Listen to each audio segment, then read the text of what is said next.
Chakras have only recently become more well known with the growth in popularity of yoga, the New Age philosophies in general. But actually, they are a complex and ancient energy system that originated in India and were first mentioned in the Vedas. There's a lot more one can study about them. But to make it easy for us to understand, we have with us Smita Jekar. Smita Jekar has led both an ordinary and an extraordinary life. As a veteran actress, Smita ji is a known and recognized face and has been appreciated for her skills as a fine actor in cinema, television, and theatre.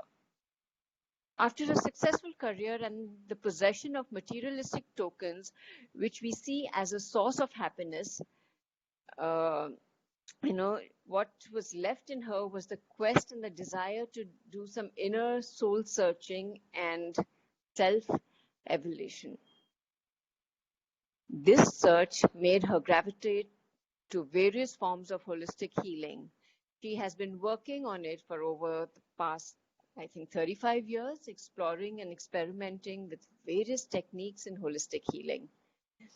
Smitaji is a certified healer in about 35 healing modalities, which include she's a Reiki grandmaster, a pranic healer, a past life regression therapist, reconnective healer, and has done in-depth study and research on aligning energy centers of the body. Smitaji has succeeded in evolving simple teachings and principles to help people live a life without taking up more time. We at Hingori Sutras extend a very warm welcome to you, Smitaji. Yes, can you? I've unmuted my mic. Now I got my picture in there. Yeah, thank you so much. And that was a huge explanation. Too much spoken about me. I don't know. I hope I can stand the test of all of that. Smitaji, may I ask you a few questions before we start the session? Sure. Yeah. How do you balance a career as an actress where the lure of fame and the materialistic life can actually distance you from being able to connect with your inner self, the Atma? Uh, uh, I would just say that it was just grace that right in the first year of my film career, I met my first master, my first guru. So my spiritual journey started before I had become so famous, or before people started knowing me. So I was grounded right from day one. Uh, it was then a smooth sail because I had a living master who could guide me at every step. So I never got all these things into my head, and I could balance both those worlds. And I really saw that, as they say, the glamorous world of the silver screen and all that, and fame, name, and all that stuff. And internally, I was absolutely grounded. So this is just grace, I would say, Anjali. I mean, I have no words to express and explain this phenomena that has happened to me. In fact, a lot of people say, "Oh, film line, matlab, you know, people are not. They don't talk very highly about filmy people and the film industry." I have never had any such experiences at all. This may sound unreal, but that is the fact with me. Fabulous. Your look today. I mean, this goes quite anti the film industry with the salt and pepper look and the haircut. Yeah. And so how have you worked on accepting yourself on an as is where is basis, with this entire look? Yeah, that's exactly what spirituality teaches you, that you have to be yourself. You cannot keep on putting masks. When we act, we are constantly putting masks. We are somebody else all the time. So we don't meet ourselves. You meet yourself when your career is ebbing, and then you can't handle yourself because this is what you've started looking. You're going to have gray, you're going to have glasses, you're going to look old, which is a part of life. But then you have to accept this. That acceptance comes to you only because for me at least, only because of the spiritual angle. Because it's very difficult now with my hair. Since you asked me about my hair, people must be wondering why do I have such short hair and what happened to my hair? Because I had very long hair. Long, I mean, it was almost 4 5 inches below my waist. But I donated my hair in this pandemic lockdown. In May, I donated my hair to the Cancer Society. Then, when it started growing out, I said, "That's it. I'm not coloring it anymore." So this is what I look now, and I'm very happy with the way I look just now. Lovely. And, Smitaji, you've played many roles in life. In our spiritual journey, role play without getting absorbed or attached to that role is really important. Yeah, What advice would you give our audience on role play? you don't have to be in films only to do role plays, no? You're doing role plays in your daily life. You're a wife. Exactly. Yeah. How do you handle it? It's the same way that you handle the film career. It's nothing different. You just need to apply this formula here. When you go out of your house to work, it is your work that you have to concentrate on, whether it's film work or whether it's corporate work or whether it's social work or whatever work. So it's just exactly that. And not getting swayed and carried away by the name, fame, glamour of it is my spiritual inner journey. Because it's very easy in the film world to get carried away. It's really so easy to get carried away. Because people know you, wherever you go, you're recognized. And that's a high, that's a very big high. So, okay, chalo, now she's old. Now she's not in the happening serials or happening films at the moment. Nobody bothers, and that becomes very difficult for an actor to accept. So true. Smitaji, chakras, the energy centers, can play a very important role in our spiritual journey. Could you please take our audience through the understanding and channeling of chakras?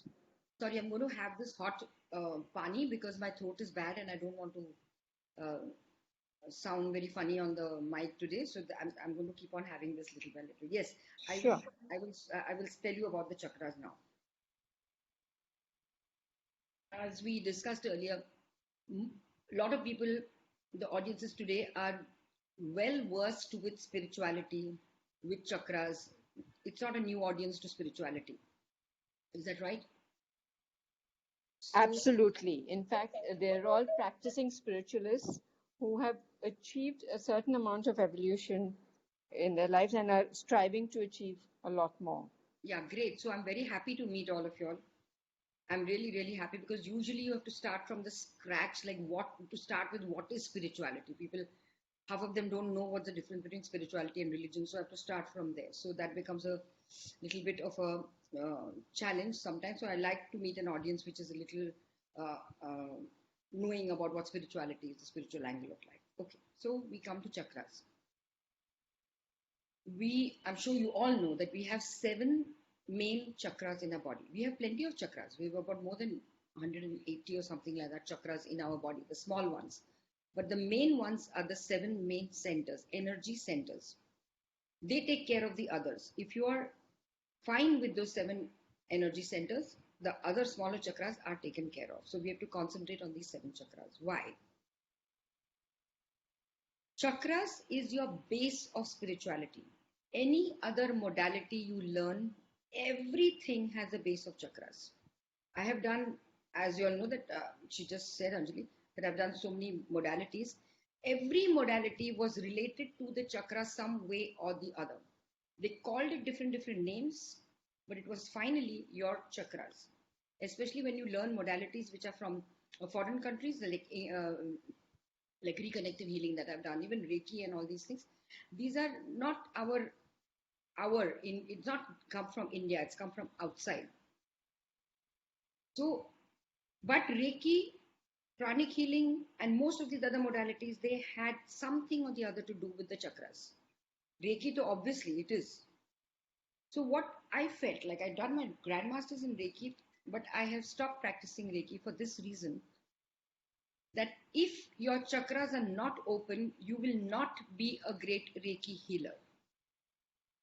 You can do it with the energies work, little bit of healing happens, but most of these Reiki people who practice Reiki and do healing, they say, most of them, they say that it comes back to us.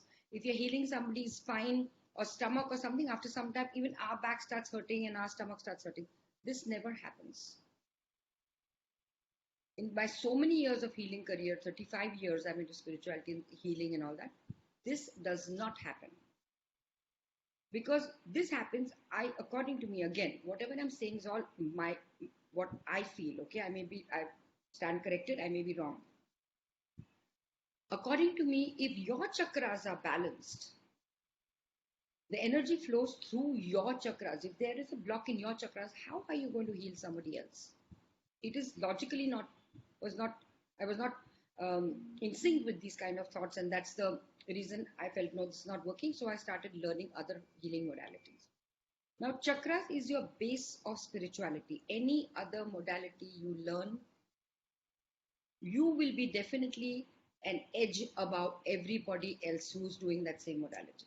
This is 100% fact. This is like your ABC of your spiritual journey.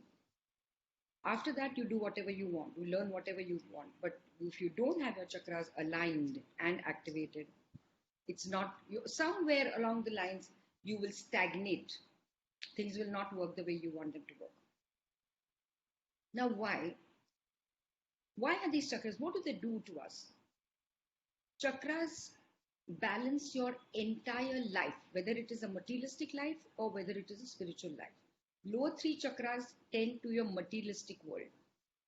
Now, they're called lower three because they're the lower part of the body, not because they are not significant. In fact, those lower three chakras are very important in your life.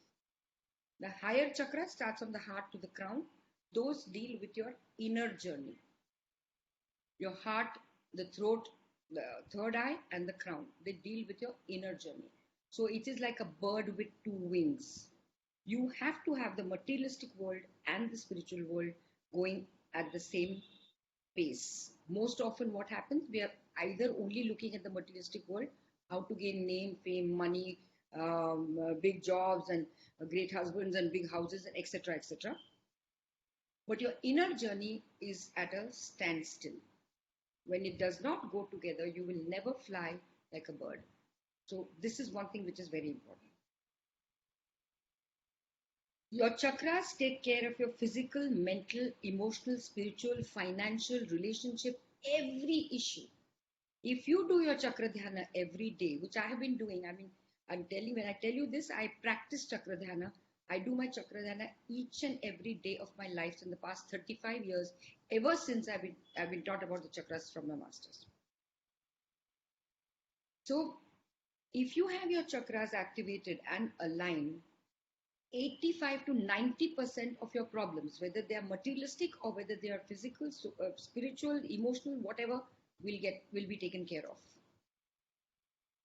That's how effective the chakras are. Now, what happens? What do I mean that they're not aligned and activated? I'm sure this also you people know that the chakras have colors, and they are the colors of the rainbow. It's a Vibgyor color of the rainbow, starting from violet over here and downwards red. It's the color of the rainbow. Now, how does the rainbow happen? When the earth and the sun comes in the right position, you can see a rainbow. Now, our body is like a prism. There is this white divine light which goes through it and it comes out like a rainbow. But your chakras in between are blocked. So the colors that come out are either murky or they don't come out at all. And this is the reason, because you're not in sync with the universal energies, you can't manifest what you want. That's how important the chakras are. Secondly, the planet Earth has its own chakras. I don't know how many of you are aware of that, but planet Earth has its own chakras. Now, if the planet has its chakras, I'll tell you some of the chakras which I know, like the Muladhara, the root chakra, which is at the bottom, at the perineum of your body. The root chakra is the Shasta Mountain in California. Then the Swadhisthana, that is the sacral chakra. The second one is the Titicaca Lake in Peru, in Lima, South of America. Then we come to the third chakra, which is the solar plexus. That is the that is Uluru in Australia, where the fires, the Australian fires were there recently. That is the Uluru in Australia. The heart chakra is in Connecticut in US. The throat chakra is the Mount Sinai and Mount Olives in Mount Sinai is in Egypt, near the pyramids. The third eye chakra is somewhere in Western Europe. And the Swadhisthana, the crown chakra, the Sahasrahara chakra, is our Kailash mountain. So these are the chakras, these are energy centers of the planet. If the planet has such hardcore energy centers, how do you think if we don't balance it, how do you think we are going to be in sync with whatever there is, the universal energies?